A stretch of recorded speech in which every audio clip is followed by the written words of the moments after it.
Assalamualaikum dear students, I am Anil Kumar Rajani and today we are going to discuss about the level of organizations chapter number first biology class 9th।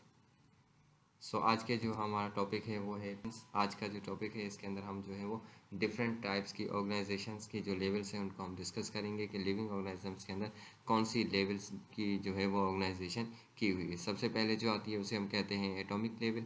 Atomic level के अंदर हम क्या करते हैं, matter is made up of the elements which is composed of the atoms. Atom is the smallest particle of matter.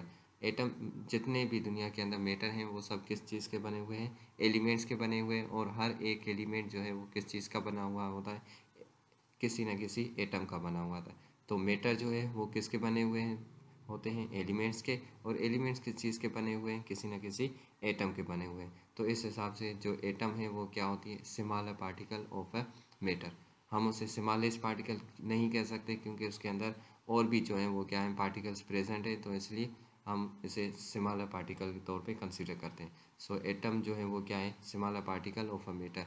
Matter होता है, matter के अंदर जो है वो मैटर किस चीज़ का बना है, एलिमेंट्स का। और एलिमेंट्स किस चीज़ के बने हुए होते हैं, किसी न किसी एटम के बने हुए होते हैं। और उस एटम के अंदर जो है वो क्या होती हैं, it contains electron, proton and neutron. उसके अंदर एटम जो होते हैं उसके अंदर क्या होते हैं, इलेक्ट्रॉन, प्रोटॉन एंड न्यूट्रॉन के जो हैं वो क्या होते हैं, सब एटॉमिक पार्टिकल्स प्रेजेंट होते हैं। नेचर के अंदर है जो है 100 से प्लस जो है वो क्या है, एलिमेंट्स जो है इस दुनिया के अंदर मौजूद हैं, जो डिस्कवर हो चुके हैं। उनमें से 6 एलिमेंट्स वो हैं जिनको हम जो क्या कहते हैं, बेसिक एलिमेंट्स ऑफ लाइफ, जिनको हम बेसिक एलिमेंट्स ऑफ लाइफ कहते हैं, जैसे कि carbon, hydrogen, oxygen, nitrogen, sulphur and phosphorus. Total जो हैं वो क्या है, 100 प्लस एलिमेंट्स हैं, जिनमें से 6 वो एलिमेंट्स हैं जो हर लिविंग ऑर्गेनिज्म के अंदर पाए जाते हैं, जिनके बगैर कोई भी लिविंग ऑर्गेनिज्म सर्वाइव नहीं कर सकता। तो इसलिए वो जो बेसिक एलिमेंट्स हैं उन्हें हम कहते हैं the basic elements of the life. So this is the atomic level. उसके बाद जो है सेकेंड जो लेवल है उसे हम कहते हैं मॉलिक्यूलर लेवल। सो मॉलिक्यूलर लेवल जो होती है वो क्या होती है, इसके अंदर जो क्या होता है कि molecules are form by the binding of the atoms. अब मॉलिक्यूल्स कैसे बनते हैं, जब एक जैसे एटम्स जब बाइंड होते हैं एक दूसरे से, 2 3 4 5 या इससे भी ज़्यादा, जब 2 से ज़्यादा एटम्स एक दूसरे से कंबाइन होते हैं तो उनसे क्या बनता है, कोई ना कोई मॉलिक्यूल बनता है। These organic molecules of the cell are called biomolecules. और वो सारे ऑर्गेनिजम्स जिनके अंदर एटम्स मौजूद होते हैं, जब एक से ज़्यादा, जितने भी 2 3 4 जब एटम्स बाइंड होते हैं एक दूसरे से मिलते हैं तो उनसे मॉलिक्यूल्स बनते हैं।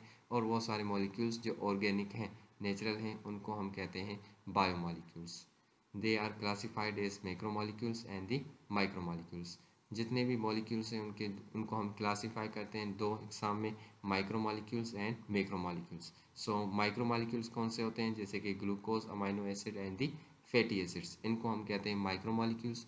माइक्रोमॉलिक्यूल्स का नाम इसलिए दिया गया है क्योंकि ये क्या होते हैं, बेसिक मॉलिक्यूल्स होते हैं, मतलब माइक्रो होते हैं। उसके अलावा सेकंड जो है उसे हम मैक्रोमॉलिक्यूल्स, मैक्रो का मतलब होता है लार्ज और माइक्रो का मतलब होता है स्मॉल। सो मैक्रोमॉलिक्यूल्स जो क्या होते हैं कि लार्ज मॉलिक्यूल्स होते हैं, जैसे कि कार्बोहाइड्रेट्स, प्रोटीन्स एंड लिपिड्स। अब इसका एग्जांपल हम इस तरीके से लिख सकते हैं कि फॉर एग्जांपल मॉलिक्यूल्स हमारे पास अगर माइक्रो मॉलिक्यूल्स प्रेजेंट हैं, जैसे कि अमाइनो एसिड। अमाइनो एसिड एक माइक्रो मॉलिक्यूल है। जब एक से ज़्यादा माइक्रो मॉलिक्यूल्स जब एक दूसरे से मिलते हैं, जैसे एक अमाइनो एसिड दूसरे से, दूसरा तीसरे से, तीसरा चौथे से, इस तरीके से सो ऑन, जब बहुत सारे क्या मिलते हैं, अमाइनो एसिड्स एक दूसरे से मिलते हैं, मतलब कि माइक्रो मॉलिक्यूल्स एक दूसरे से मिलते हैं, तो उनसे क्या बनता है, एक मैक्रो मॉलिक्यूल फॉर्म होता है जिसे हम कहते हैं प्रोटीन। जब अमाइनो एसिड्स हैं, जब अमाइनो एसिड्स आपस में क्या होते हैं, कंबाइन होते हैं, तो उनसे एक प्रोटीन जो है वो क्या होता है, फॉर्म होता है। प्रोटीन जो है वो क्या है, मैक्रो मॉलिक्यूल है। और अमाइनो एसिड्स जो हैं वो क्या है, माइक्रो ऑर्गेनिजम्स या माइक्रो मॉलिक्यूल्स हैं। उसके बाद जो है थर्ड लेवल है, जैसे हम कहते हैं सेलुलर लेवल। सेलुलर लेवल क्या होती है, the combined form of the organic and inorganic substances with in a living body. किसी भी लिविंग बॉडी के अंदर जितने भी ऑर्गेनिक और इनऑर्गेनिक सब्सटेंसेस हैं जो कंबाइनली परफॉर्म करते हैं किसी भी किस्म के फंक्शन को, तो उसे हम कहते हैं प्रोटोप्लाज्म। तो उसे हम प्रोटोप्लाज्म कहते हैं। और जब प्रोटोप्लाज्म एक सिंगल यूनिट के तौर पे काम करता है तो उसे हम कहते हैं सेल, जो कि क्या है, बेसिक यूनिट ऑफ लाइफ। उसके बाद जब क्या होता है, सिमिलर टाइप्स के सेल्स, वो सारे सेल्स जो क्या हैं, एक जैसे हैं, जिनकी हाइट, साइज़, हर चीज़ जो है उनकी क्या है, ऑर्गेनाइजेशनल स्ट्रक्चर जो है उनकी क्या है, सेम है। तो वो जब सारे सेल्स एक दूसरे से कंबाइन होते हैं, एक ग्रुप बनाते हैं, तो उसे हम कहते हैं टिश्यूज़। सो बेसिकली क्या होता है, प्रोटोप्लाज्म, जो कि क्या है, लिविंग मटेरियल मौजूद होता है ऑर्गेनिक और इनऑर्गेनिक कॉम्बिनेशंस का। उसके अलावा जब प्रोटोप्लाज्म जब मिलते हैं तो उनसे क्या बनता है, सेल। और सेल की कॉम्बिनेशन जब सिमिलर टाइप्स के सेल्स कंबाइन होते हैं तो उनसे टिश्यूज़ बनते हैं। और उसके बाद जब डिफरेंट टाइप्स की डिफरेंट अरेंजमेंट के जब टिश्यूज़ मिलकर एक पार्टिकुलर फंक्शन परफॉर्म करते हैं, एक काम करते हैं, तो उसे हम कहते हैं ऑर्गन। सेल का अगर एग्जांपल लें तो सिंपल सेल ही होता है, लेकिन जब सेल्स जब एक दूसरे से मिलते हैं एक जैसे, तो उनसे टिश्यूज़ फॉर्म होते हैं। अब वो जो टिश्यूज़ हैं, फॉर एग्जांपल अगर हम बात करें ब्लड की, तो blood is also a tissue. Blood जो है वो क्या है, एक किस्म का टिश्यू है जिसके अंदर सिमिलर टाइप्स के बहुत सारे सेल्स कंबाइन होकर टिश्यूज़ को फॉर्म करते हैं। उसके बाद जो है, जब बहुत सारे डिफरेंट टाइप्स के टिश्यूज़ एक दूसरे से मिलते हैं तो उनसे जो है वो क्या बनता है, एक कंप्लीट ऑर्गन बनता है। ऑर्गन जैसे कि हमारी बॉडी के अंदर हार्ट है, ब्रेन है, किडनी है, ये लिवर है, ये सब क्या होते हैं, ऑर्गन्स होते हैं। सो जब बहुत सारे ऑर्गन्स जब पार्टिकुलर फंक्शन परफॉर्म करते हैं, different organs works together to perform a particular function is called organ system. जब बहुत सारे ऑर्गन्स जब स्पेसिफिक कोई भी एक पार्टिकुलर काम को परफॉर्म करते हैं, सरंजाम देते हैं, तो उसे हम कहते हैं ऑर्गन सिस्टम। जैसे कि हमारा डाइजेस्टिव सिस्टम, तो डाइजेस्टिव सिस्टम जो है उसके अंदर एक जो है वो ऑर्गन प्रेजेंट नहीं है, उसके अंदर बहुत सारे जो है वो क्या आते हैं, ऑर्गन्स आते हैं। जैसे कि माउथ है, स्टमक है, उसके अलावा जितने भी उसके अंदर ऑर्गन्स आते हैं उन सब की मतलब बहुत सारे जो हैं वो क्या होते हैं, ऑर्गन्स होते हैं। जब कंबाइनली पार्टिकुलर एक ही फंक्शन को परफॉर्म करते हैं तो उसे हम कहते हैं ऑर्गन सिस्टम। सो उसके बाद different organ system works in coordination in as a unit form a multicellular organism. उसके बाद जब क्या होता है, बहुत सारे ऑर्गन सिस्टम, जैसे अगर हम ह्यूमन बींग्स की बात करें तो हमारे अंदर respiratory system, digestive system, reproductive system, इस तरीके से बहुत सारे जो है वो क्या है सिस्टम्स, टोटल जो है वो क्या है, हमारी बॉडी के अंदर 9 सिस्टम्स जो हैं वो ऑर्गन सिस्टम्स प्रेजेंट है। तो इस तरीके से जब बहुत सारे सिस्टम जब मिलते हैं तो उनसे क्या बनता है, एक मल्टी सेलुलर ऑर्गेनिज्म बनता है। जैसे कि ह्यूमन बींग, फ्रॉग, इस तरीके से जो भी मल्टी सेलुलर ऑर्गेनिजम्स हैं उन सब के अंदर क्या होते हैं, बहुत सारे ऑर्गन सिस्टम्स प्रेजेंट होते हैं। उसके बाद जो फोर्थ लेवल ऑफ ऑर्गेनाइजेशन है उसे हम कहते हैं टेक्सोनोमिक लेवल। टेक्सोनोमिक लेवल जो है वो क्या है, लेवल ऑफ ऑर्गेनाइजेशन अलग, एक दूसरी जो है वो क्या है, लेवल ऑफ ऑर्गेनाइजेशन है जिसके अंदर जो लिविंग ऑर्गेनिज्म से रिलेटेड है।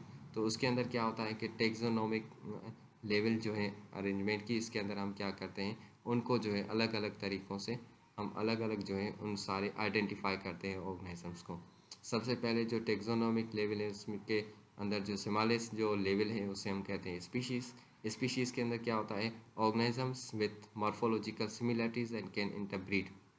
वो सारे ऑर्गेनिजम्स जो मॉर्फोलॉजिकल सिमिलर हैं, मतलब देखने में एक जैसे हैं, उनकी हाइट, साइज़, कलर, ये सारी चीज़ें जो हैं वो क्या हैं, एक दूसरे से सिमिलर हों और वो एक दूसरे से क्या कर सके, इंटरब्रीड कर सके, वो अपनी जनरेशन को आगे बढ़ा सके, उसे हम कहते हैं species. For example parrot, parrot जो है वो क्या है, वो सारे अगर 10 हमारे पास पैरट प्रेजेंट हैं तो वो 10 के 10 क्या हैं, उनकी मॉर्फोलॉजिकल सिमिलरिटीज़ हैं और उसके अलावा वो क्या कर सकते हैं, एक दूसरे से इंटरब्रीड कर सकते हैं, तो उन्हें हम एक स्पीशी कंसिडर कर सकते हैं। उसके बाद नेक्स्ट जो लेवल है उसे हम कहते हैं population. All the members of the species living in a specific habitat. जब बहुत सारी स्पीशीज़ मतलब एक ही स्पीशी के, जैसे कि पैरोट है, जब बहुत सारे पैरट्स क्या करते हैं, एक साथ रहते हैं किसी भी एक हैबिटेट में, किसी भी एक लोकेशन पे, जैसे कि एक ट्री है जिसके ऊपर जो है 20 या 20 से ज़्यादा क्या है, बहुत सारे जो है वो पैरट्स प्रेजेंट हैं, तो उनको हम क्या कहेंगे, एक पॉपुलेशन जिसके अंदर कोई और स्पीशी प्रेजेंट नहीं है, एक ही स्पीशी है लेकिन वो क्या है, उसके बहुत सारे मेंबर्स हैं जो कंबाइनली रहते हैं, तो उसे हम कहते हैं पॉपुलेशन। उसके बाद थर्ड नंबर पे आती है कम्युनिटी। कम्युनिटी का मतलब होता है कि जब बहुत members of the different species living in a specific habitat, जब इस कम्युनिटी जो है उसके अंदर क्या होता है कि जब डिफरेंट स्पीशीज़ के मेंबर्स एक साथ रहते हैं किसी भी एक लोकेशन पे, एक ही स्पेसिफिक हैबिटेट पे, तो उसे हम कहते हैं कम्युनिटी। फॉर एग्जांपल एक ट्री के ऊपर क्या है, बहुत सारे बर्ड्स प्रेजेंट हैं, पैरट भी है और उसके अलावा दूसरे बर्ड्स जो हैं वो भी प्रेजेंट हैं, ठीक। तो उसे हम कह सकते हैं कम्युनिटी, क्योंकि उसके अंदर सिंगल जो है वो स्पीशी या सिंगल टाइप ऑफ बर्ड्स जो हैं वो प्रेजेंट नहीं है, बहुत सारे काइंड्स के बर्ड्स प्रेजेंट हैं और एक ही लोकेशन है, एक ही ट्री है, तो दिस इज़ कॉल्ड कम्युनिटी। उसके बाद हम आते हैं फोर्थ नंबर पे ecological system, communities of the living organisms interacting with the physical environment with in a particular area. किसी भी पार्टिकुलर मखसूस एरिया के अंदर जब बहुत सारी स्पीशीज़ या कम्युनिटीज़ जो हैं वो क्या कहती हैं, लिव करती हैं, सर्वाइव करती हैं, लेकिन उसके साथ वो इंटरब्रीड करती हैं किसके साथ, उनका जो इंट्रैक्शन होता है वो किसके साथ होता है, फिजिकल एनवायरनमेंट के साथ, जो हमारा नॉन लिविंग एनवायरनमेंट है उनके साथ उनकी क्या है, अटैचमेंट है, उनका इंट्रैक्शन है, तो उसे हम कहते हैं इकोलॉजिकल सिस्टम। फॉर एग्जांपल अगर हम ह्यूमन बींग्स की बात करें तो हम सब जो है वो सर्वाइव करने के लिए ऑक्सीजन को यूज़ करते हैं, तो ऑक्सीजन जो है वो क्या है, एक सिंपली नॉन लिविंग थिंग है जिसको हम यूज़ करते हैं ताकि हम सर्वाइव कर सकें। तो जब नॉन लिविंग का और लिविंग का इंटरेक्शन हो तो उस सिस्टम को हम कहते हैं इकोलॉजिकल सिस्टम। उसके बाद लास्ट लेवल है जिसे हम कहते हैं biosphere, the earth part where life exist. Earth का वो पार्ट जहाँ पर क्या करती है, लाइफ एग्जिस्ट करती है, जहाँ पे ज़िंदगी लाइफ जो है वो रह सकती है, सर्वाइव कर सकती है, जहाँ पर भी लिविंग ऑर्गेनिजम्स प्रेजेंट होते हैं उसे हम कहते हैं biosphere. So this is about the taxonomic level.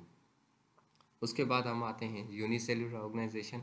Unicellular organisation का मतलब होता है कि वो it includes are the single cell organisms, वो सारे ऑर्गेनिजम्स जो क्या है सिंगल सेल के बने हुए, एक सेल के जो भी ऑर्गेनिजम्स होते हैं उनके ऑर्गेनाइजेशन को हम कहते हैं यूनिसेलुलर ऑर्गेनाइजेशन, जैसे कि bacteria, amoeba and the Euglena. तो ये सब जो हैं वो सब एग्जाम्पल्स हैं यूनिसेलुलर ऑर्गेनाइजेशन के, जो सब के सब क्या बने हुए हैं, सिर्फ और सिर्फ एक ही सेल के बने हुए हैं। उसके बाद हम आते हैं कॉलोनियल ऑर्गेनाइजेशन। कॉलोनियल ऑर्गेनाइजेशन का मतलब है जब यूनिसेलुलर ऑर्गेनिजम्स, एक सेल के बने हुए ऑर्गेनिजम्स जब रहते हैं एक साथ कॉलोनी की फॉर्म में, तो उसे हम कहते हैं कॉलोनियल ऑर्गेनाइजेशन। लेकिन जब वो single cell bodies, single cell organisms जब एक साथ रहते हैं तो वो कॉलोनी फॉर्म करते हैं, लेकिन हर एक उसके अंदर जितने भी ऑर्गेनिजम्स प्रेजेंट हैं वो क्या करते हैं, लिव्स इट्स ऑन लाइफ, वो अपनी अपनी लाइफ को जो है वो अपने हिसाब से जो है उसे क्या करते हैं, लिव करते हैं, उस अपने हिसाब से रहते हैं, वो एक दूसरे से जो है वो इस चीज़ पे डिपेंडेंट नहीं होते, वो एक दूसरे पे डिपेंड नहीं करते, वो अपनी लाइफ जो है वो अपने तरीके से जो है उसको क्या करते हैं, उसमें सर्वाइव करते हैं। लेकिन वो सब क्या रहते हैं, कॉलोनी फार्म में रहते हैं, तो इसलिए हम उसे कॉलोनियल ऑर्गेनाइजेशन कहते हैं। They never form a multicellular structure. जब बहुत सारे यूनिसेलुलर ऑर्गेनिजम्स एक साथ रहते हैं तो वो चाहे ड्यूरेशन उनकी कितनी भी ज़्यादा हो जाए, लेकिन उसके बाद भी वो कभी भी मल्टी सेलुलर स्ट्रक्चर में कन्वर्ट नहीं होते। जैसे कि वॉलवॉक्स जो है वो एक ऐसा ऑर्गेनिज्म है जो क्या करता है, यूनिसेलुलर है लेकिन वो कॉलोनी की फॉर्म में रह सकते हैं। वो सिंगल भी रहते हैं लेकिन उसके साथ वो मोस्टली जो है वो कॉलोनी की फॉर्म में रहते हैं, लेकिन वो कभी भी एक दूसरे से इंटरब्रीड करके या वो अपने आप को मल्टी सेलुलर स्ट्रक्चर में कन्वर्ट नहीं करते। उसके बाद हम आते हैं multicellular organisation. Multicellular organisation का मतलब है कि वो ऑर्गेनाइजेशन जिसके अंदर वो ऑर्गेनिजम्स आते हैं जो एक से ज़्यादा सेल के बने हुए हैं। The organisms formed by many cells. वो ऑर्गेनिजम्स जो एक से ज़्यादा सेल्स के बने हुए होते हैं उनकी ऑर्गेनाइजेशन को हम कहते हैं multicellular organisation. They have complex body structure, जिनकी बॉडी की जो स्ट्रक्चर है वो क्या होती है, बहुत ज़्यादा कॉम्प्लेक्स होती है, उनके अंदर बहुत ज़्यादा सिस्टम्स प्रेजेंट होते हैं, क्योंकि उनके अंदर सेल्स ज़्यादा हैं। सेल्स ज़्यादा हैं तो उसका मतलब है उनके अंदर कॉम्बिनेशन होती है सेल्स की, तो उनसे टिश्यूज़ से ऑर्गन से organ system and then individual organism form होता है, जो कि क्या है, एक कॉम्प्लेक्स बॉडी है। तो इसलिए जो मल्टी सेलुलर ऑर्गेनाइजेशंस होती हैं, जो भी मल्टी सेलुलर ऑर्गेनिजम्स हैं, उनके अंदर क्या होता है कि उनकी बॉडी जो है वो क्या होती है, बहुत ज़्यादा कॉम्प्लेक्स होती है। इसके एग्जांपल्स हम देखें तो frog, humans and the mustard plants. Frog, humans और मस्टर प्लांट्स जो हैं वो क्या हैं, मल्टी सेलुलर ऑर्गेनाइजेशन के एग्जांपल्स हैं। ह्यूमन बींग्स जो हैं उनके अंदर भी एक से ज़्यादा सेल प्रेजेंट हैं, फ्रॉग में है या मस्टर प्लांट। उसके अलावा जितने भी प्लांट्स हम देखते हैं वो सब क्या है, मल्टी सेलुलर है। मतलब वो सारे ऑर्गेनिजम्स, लिविंग ऑर्गेनिजम्स जो आपको नज़र आते हैं, जिनको आप देख सकते हैं, उनको आप सिंपली कह सकते हैं कि these are the multicellular organisms. So, thank you so much, dear students, to listen to me carefully. If you have any question, then feel free to ask.